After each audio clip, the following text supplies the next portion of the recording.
Welcome to Patty's Place, a place where we'll talk about grief, dementia, and caregiving. I'm your host, Lisa. I named this podcast in honor of my mom, Pat, who passed away about 2.5 years ago from dementia. So I want this to be a place where you know you're not alone and you can not feel so overwhelmed.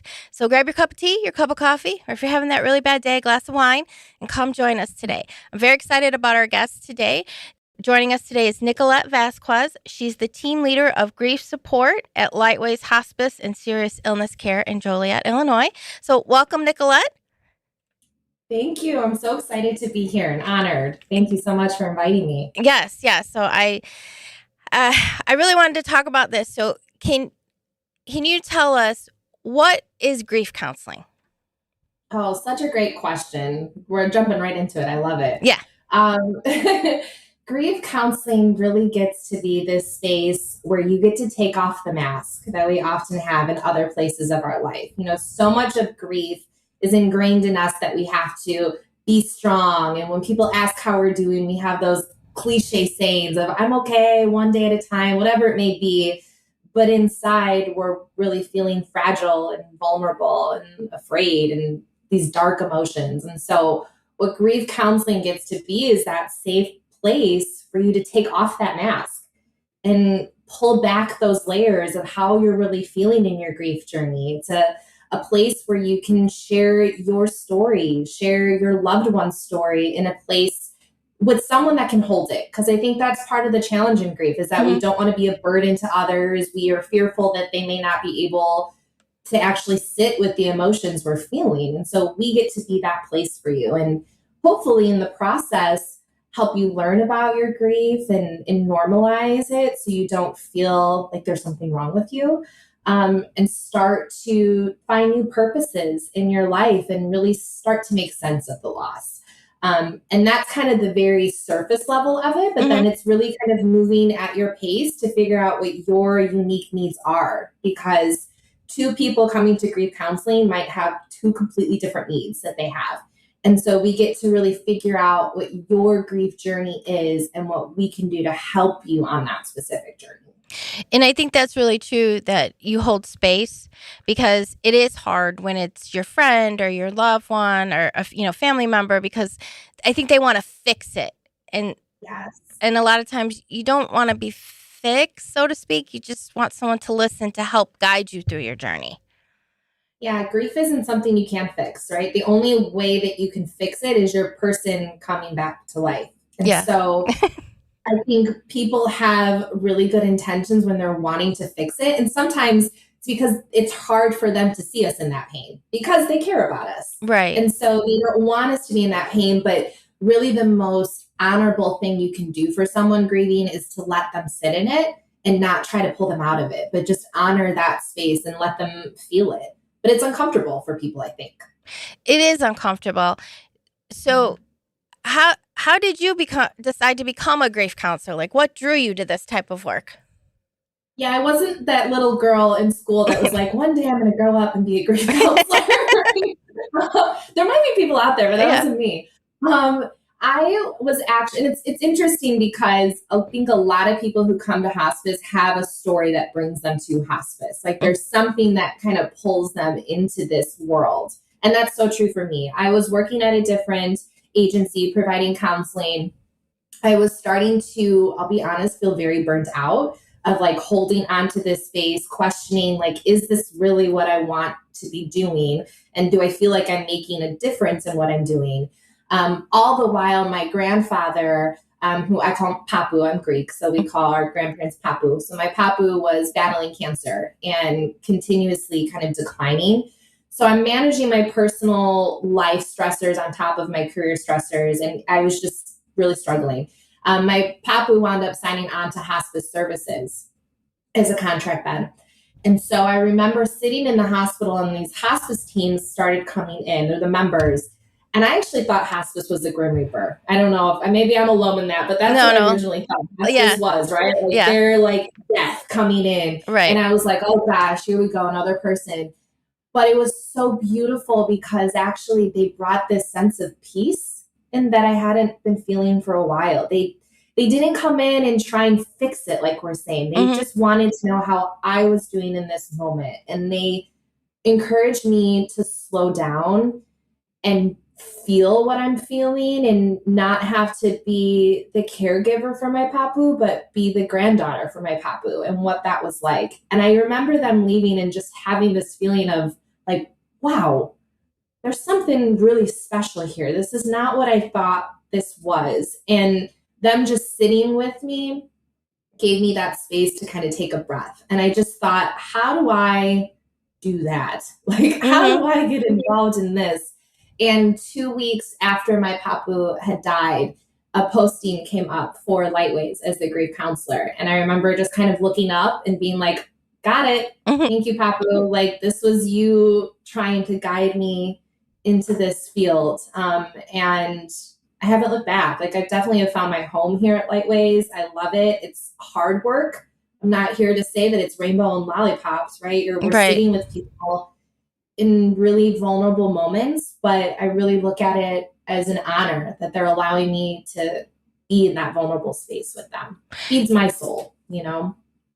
Definitely. And I think too, like you said, a lot of people think, oh God, hospice, it means it's the very end. You know, I don't think people realize everything that hospice offers, not just to the patient, but to the caregiver. Yes. And it's wraparound. Yeah. And it was a wonderful experience. I cannot say enough about hospice with my mom, you know, because she had it for about 4 months. And, I tell everybody all the time, you need to look into it because they help so much. And sometimes it is just the fact that they hold that space for you as a caregiver and they tell you it's okay how you're feeling or here's how we could help. And it's just, you're like, oh my God, you can take care of this. Even if it's as simple as, hey, we're bringing in the supplies, of the diapers or things like that. You're like, oh, I don't have to run to the store anymore and get this, Yeah. People think, and I thought this as well, that hospice is just about the patient. It really, at Lightways especially, I'm always telling people your whole family is part of the Lightways family now. Like, yes, it's an honor that we're taking care of your mom or we're taking care of your brother, and we're here for them, but we're also here for you. And that support doesn't stop once your loved one dies, it continues on. And that's where grief support comes in, is we get to kind of be that bridge for them as the grief journey is now really in full gear. I mean, as I'm sure you might relate to, your grief starts even before your loved one dies. Yes. Like, you're grieving along the way. And so for our support to just stop after your loved one dies doesn't make sense, because the grief is continuing on after that, Yeah, it really is. And so how is grief counseling different from other types of counseling? Yeah, I thank you for asking that, because as we know, our mental health intertwines in so many parts of our life, right? It's intertwined into who we are as a person. But grief has its own unique challenges that we have to face. And so a lot of clients that we work with actually are working with their own, mental health therapists that maybe they've been seeing for years to really help manage any mental health challenges they're facing, how to just process and cope with stressors in general. But grief comes in and kind of throws that all up in the air sometimes. And so people are often left feeling like, I thought I understood what self-care was. I thought I knew what coping was, but I don't know now because grief has thrown everything in the air. So what grief counseling gets to do is be that private space for you to sit in the grief and actually allow yourself to be present in it. I think that a lot of times our instinct might be, don't look at it because it feels so painful. And so we have this like fear to look at it of like, if I peel it back a little bit, is it going to unravel? Am I never going to be able to close it back up? So we get to move at the pace that you need and allow you to actually be in it, while understanding it's not something you can fix, as we said, right? A goal of grief counseling is not to get over the grief. It's not to move on from the grief. It's not to get over the loss. The goal of grief counseling is for you to find a way to hold on to that bond with your loved one now. And like, that's the work. How do you hold on to that connection to them in a comforting way and not as much of a painful way. I would agree with that. Yeah, it helps find those different ways where you can honor that person, find comfort, especially, and not just at the milestone. Sometimes it's just regular days when you're like, I really wish I could talk to my mom or my loved one right now. They could really help me, with that. The quiet moments, right? Yeah. We kind of can predict when those big moments are going to wipe us off our feet, like birthdays or, the year mark after the loved one has died or a holiday. We kind of brace ourselves, but it's those smaller moments that you're mentioning that we're not always braced for, the scent of their cologne randomly, or a song comes on the radio that you haven't heard in years, but now is playing and it brings you back to a memory with your loved one. Those are the moments that wipe us off our feet. I always tell the story. My mom always loved the marshmallow Peeps. Okay. And so actually that was the last food that she ate was a Peep. And so so she passed in January, and so that first Easter, the Peeps come out, and literally I had to go, like, as soon as I saw them in the store, I wanted to cry, and I was like, whoop, gotta go the other way. Now when I see them, I find comfort, but that first few months when I saw them, I was like, oh, I'm gonna start crying in the grocery store for it. Yeah. I appreciate you saying that, because I think early in grief, we sometimes get caught in this black or white, all or nothing thinking. So, like, I know for me, after my papu had died, we danced at my wedding to Moon River, which is not a very popular song, right? You don't hear it nowadays. I'll tell you, after he died, I must have heard that on the radio about 5 or 6 different times within that first week. And I was like, enough, I can't. And I had this fear of, like, am I never going to be able to hear that song again without falling apart? And prior to the loss, I had such comforting memories with that song. And now all of a sudden it was painful. And it was very confusing to try and rationalize how this song could now all of a sudden be connected to pain. But just like you're saying, I think as I moved through my grief journey, slowly it turned into comfort. And now I still hear that song and I still get tears in my eyes. But I think the emotion behind those tears is what's changed. So I wonder if it's the same with the Peeps for you. Yeah, it is. Now I was like, because I used to buy them for her all the time, my whole life, she always had it. And I was like, oh, Mom, look, there's Halloween ones now. There's Christmas ones. And we'd like, oh, let's try this flavor, So, so yeah, now it's comforting. Did you like them stale, or did she only like them fresh? Oh, she'd eat them all the time. She didn't care. She loved them. Yeah, she did. And we'd get the different colors and all that. Yeah, it was like, she loved them. I want to talk about, can we talk about the myths of grief? Because I think that's really important. And I learned this through grief counseling. I did not know this. So. Okay. Yeah. There's so many of them too. And I didn't really know how much I bought into these myths myself until I started doing this work. And then I really realized, like, this is not what I thought grief was. So there's a few that I'd love to maybe talk with you about. And then I'd love to hear any other ones that you've found kind of along the way.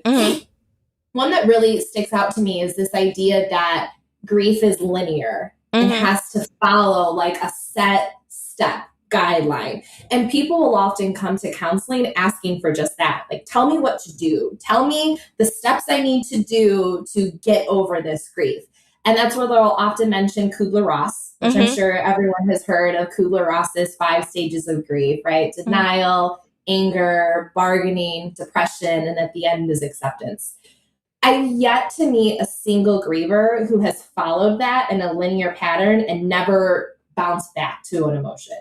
Like, grief just does not move in a singular path in a way that you can check it off and then never look back at it again. And I think the danger with that myth is because we're human, we're going to be bouncing around. And so when we inevitably do that, it makes us question, am I doing this wrong? Like, is there something wrong with me that I'm still feeling moments of anger? That every so often I do have these moments where it doesn't feel real and I'm feeling denial. And we are so guilty of putting that pressure on ourselves to follow this path. But the truth is that grief really does make us bounce all around. Sometimes even within the same hour, we've bounced around to different emotions. if anyone ever attends our grief workshop, the second night we compare the grief journey to a roller coaster, right? It's this idea of like someone put you on the roller coaster, put the shoulder straps on, even though you didn't buy the ticket, and they sent you off. And so you have no idea when the next turn is coming. You have no idea when the next drop is going to happen. And all you can do is just hold on tight and hope that you'll get through that next drop.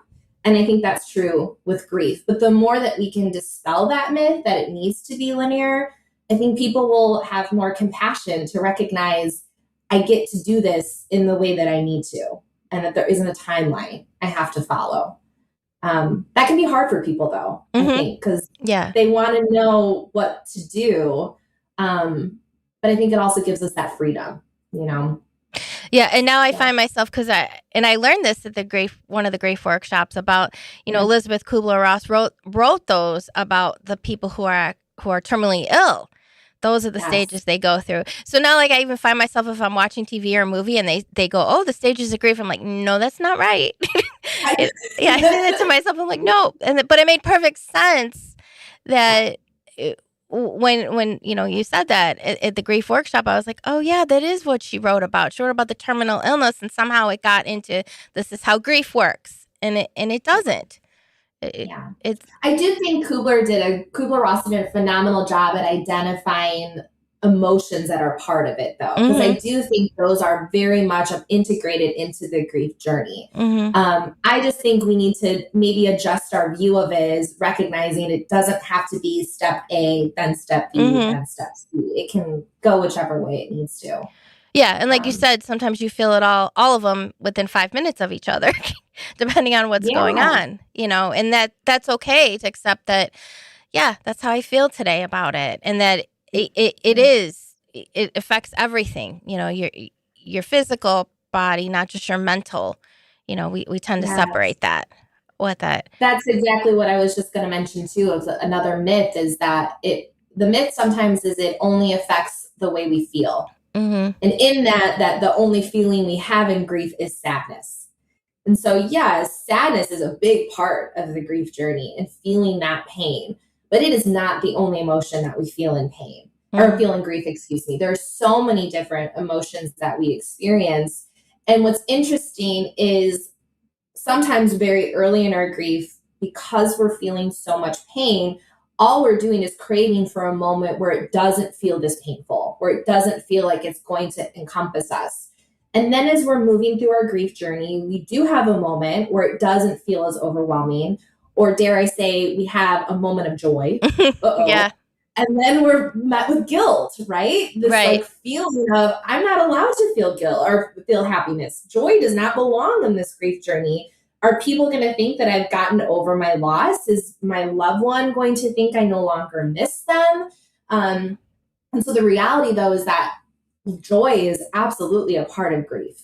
And it's necessary, I think, for grief. In order to keep our stamina going through the journey, we have to give ourselves that permission to feel joy at some point.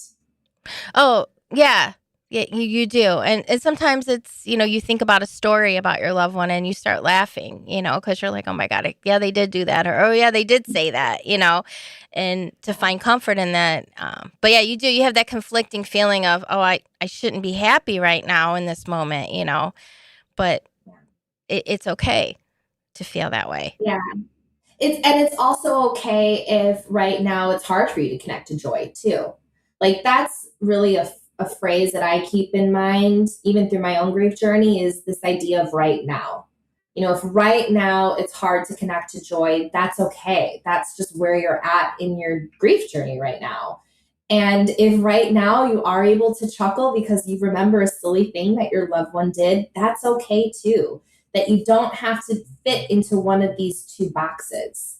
But I don't think you really understand that fully until you go through that grief journey itself, which is kind of leads into that third myth I wanted to talk about, which is this idea that grief kind of goes away on its own, that you just need time, right? How many times have I even said that to someone before I went through grief?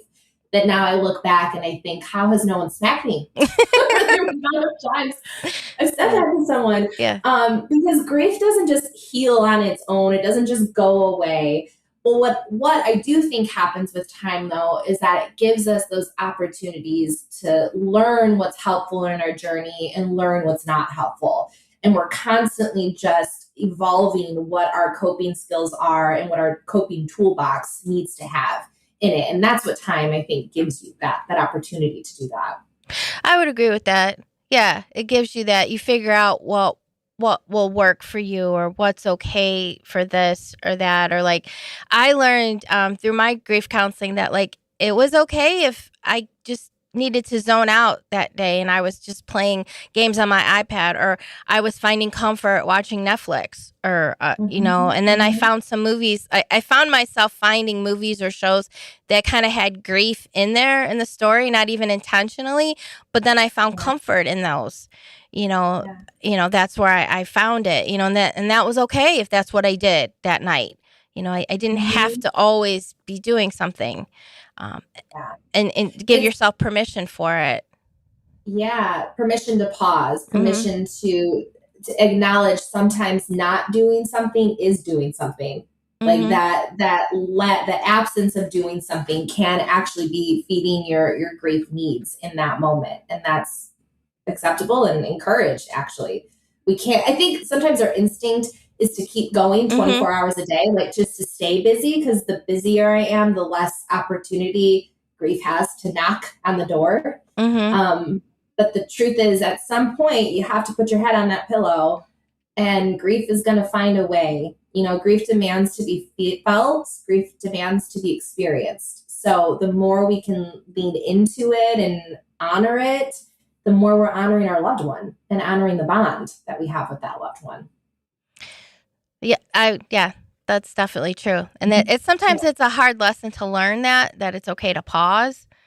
But I found it very helpful when I'm able to be like, okay, I know I need this. Like, I just need to do this with it. On the Lightways website, it says, through darkness, we bring light. So how does someone find the light when they're grieving? Oh, it's a really tricky question because, as I said, I think we're each going to do it differently, right? Two people grieving the same person are going to find their light in different ways. But the one thing I want to encourage your listeners to really remember or reflect on is that really your person is your light. That they are the light in your life. They're the light in your heart. And that's really the goal of grief, is like, how do I continue my bond with this person in this new way? And so you're going to be able to connect to light by finding ways to connect to your person. Now, this can be really challenging, especially in the early parts of grief, because perhaps, the moment you close your eyes, you have a picture of them and immediately just start crying. So for me to ask you to connect more to them might feel very scary. But there are ways through grief counseling, other types of grief support, that you can really learn how to connect to them in that comforting way.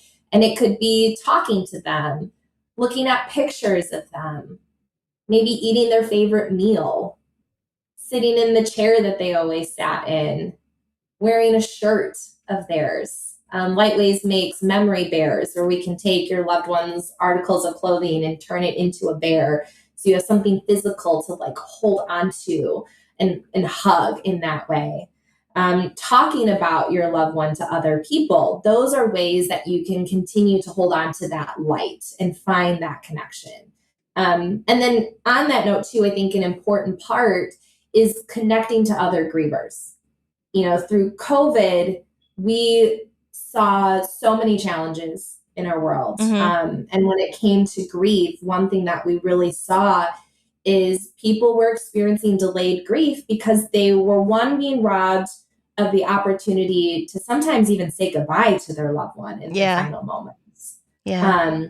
Which is so important to be able to have that moment to say goodbye. But then afterwards, they were being robbed of the ability to connect with other people and be around others who are also experiencing that pain that you are experiencing. So we always encourage people in grief, through their journey to connect to other grievers. Because again, so many people in your life are going to say, oh, I know exactly what you're going through, but have no idea what you're going through. And there's something really profound about being around other grievers who don't just say they get it, but genuinely get what this experience is like. So what is the difference? How is grief counseling different than grief support? Yeah, so I look at grief support as kind of an umbrella, and really the umbrella is protecting our grief journey. So it's covering over that grief journey, all of those emotions, all of the pain that we're feeling. And grief support has a bunch of different things that do that. So grief support is really the ways in which we can help you walk along that journey. And so counseling absolutely is a part of grief support. And I love to, we kind of have already talked about that, but I can, talk more about it. But I also want to touch on the other ways that we can receive grief support. So one is really this idea of connecting with other grievers, as I mentioned. So it might be attending a support group. Now, Lightways offers loss-specific support groups as well, because we recognize that although we never want to compare grief to grief, because loss is loss and it's not about one being harder or easier, right? Pain is pain. But I do think each type of loss has unique challenges. So, we have a spousal loss or partner loss specific group. We have a child loss specific group. We more recently started a parent loss specific group. So we're giving people these opportunities to connect with each other, not even necessarily to share, because that might be vulnerable for some people, but to at least be around others and hear what's worked for them, what hasn't been helpful, or at the very least, just normalize the experience that they're going through, right? So that is a part of the grief support.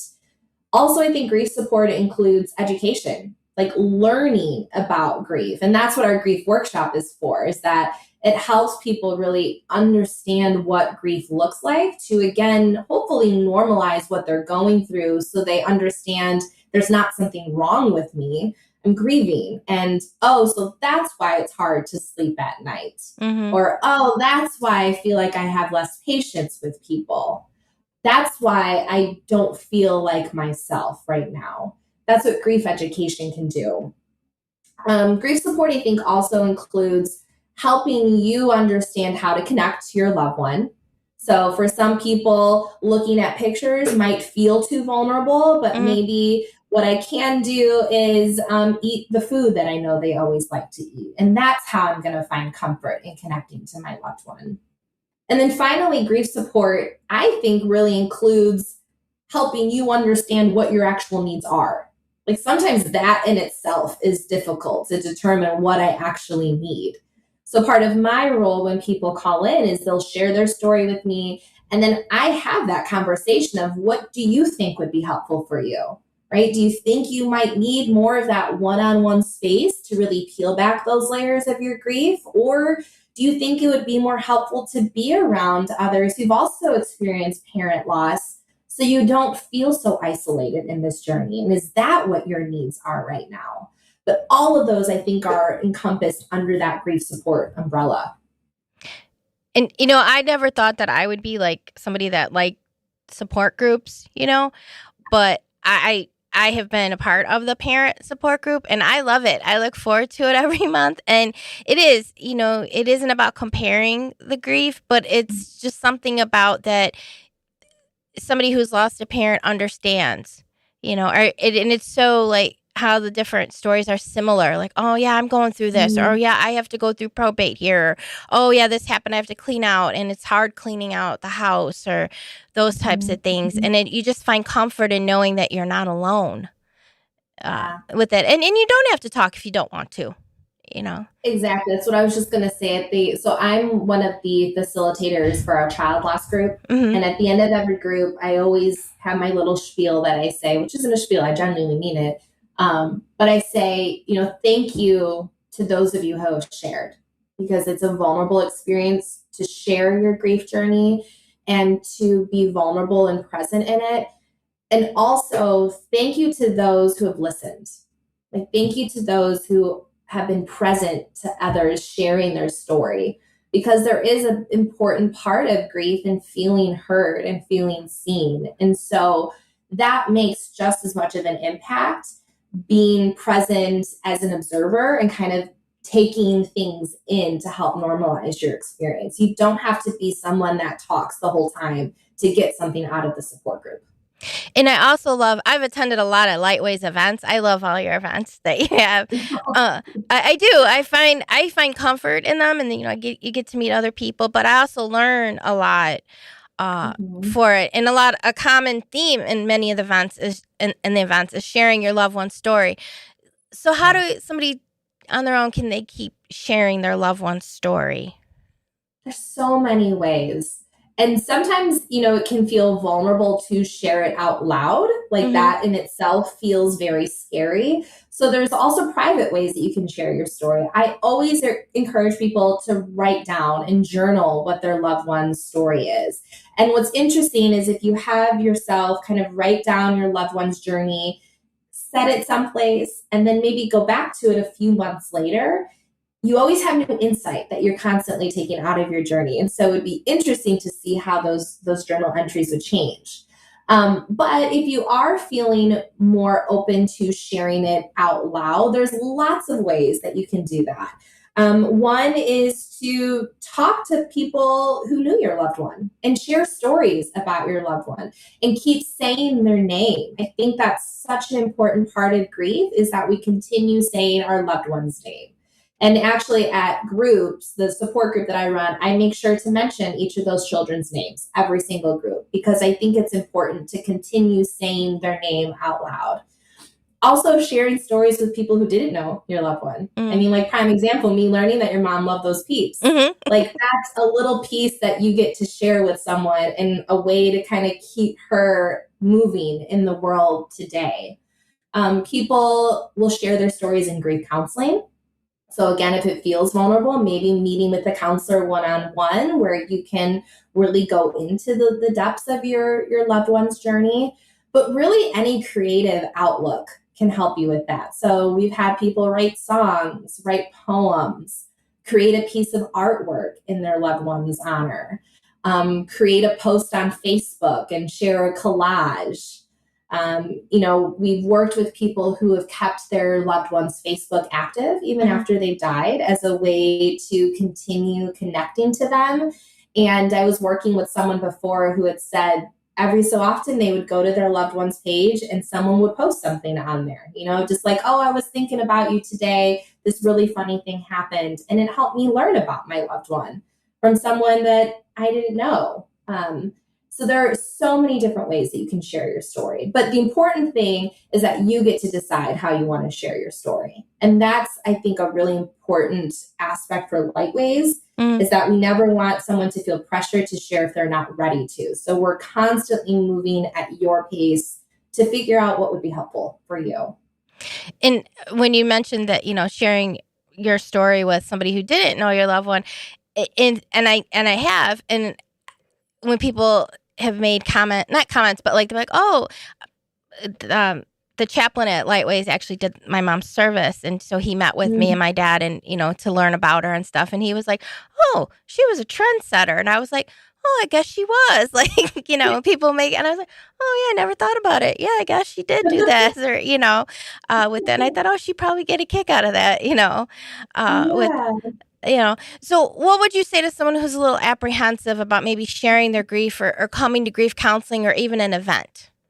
Yeah, it's a normal feeling to have, right? There's, like I said, we're not talking about rainbows and lollipops. We're not talking about the weather. We're asking you to really be present in a vulnerable spot. And so for someone who's apprehensive, the first thing I want them to know is it's okay to be apprehensive. And also, there's no timeline of when you need to start with us. We're very fortunate at Lightways that we can work with anyone at any time in their grief journey. So we've had people come through our doors who experienced a loss when they were a child and now are an adult and are at a place now where they can really sit in the grief. And our door is always open. We don't have to do this at a certain time. But if you are open to it, let's move at your pace and maybe let's come up with a way for you to dip your toes in the water at your readiness. So, for example, when I'm talking with someone on the phone and if they say, yeah, I don't know if I'm ready to do counseling, like that just feels very intense and raw for me. Mm-hmm. Then maybe what we do is we talk to them about attending our grief workshop, right? Because it helps them tap into the educational piece of grief and maybe start learning about their grief. So they're still tending to it, but it doesn't feel as vulnerable. Or maybe we talk about attending a support group with the understanding that they're not going to share anything because that feels very vulnerable, but they're going to come just to be an observer and listen and be present. There's no specific way we need to do this. So let us work with you to determine what feels okay for you. And also, if you try it out and you realize it's not the time, that's okay. You can come back at any time. Lightways doesn't have this policy where once you leave, you can never come back. Like that door is always open and actually encouraged to come and go, when you're facing new challenges in your grief. And yeah, I like that, that people know that they can come back. And like I said, I love coming to the events. Like I check the website all the time because I was like, I find comfort in it. And then like I've met, friends now and it's just like, you just feel that comfort because they understand what you're going through at different times for it. And all the events they're so beautiful and they're so comforting, with it. Like the one, I learned so much about it was the one, I never say it properly, but in English, it's the Day of the Dead. The Dia de los Muertos. Yeah. Yes. I learned so much about that. I had no idea what the whole holiday was, and so like I find comfort in that one. I just did the Mother's Day one, which is so pretty with that.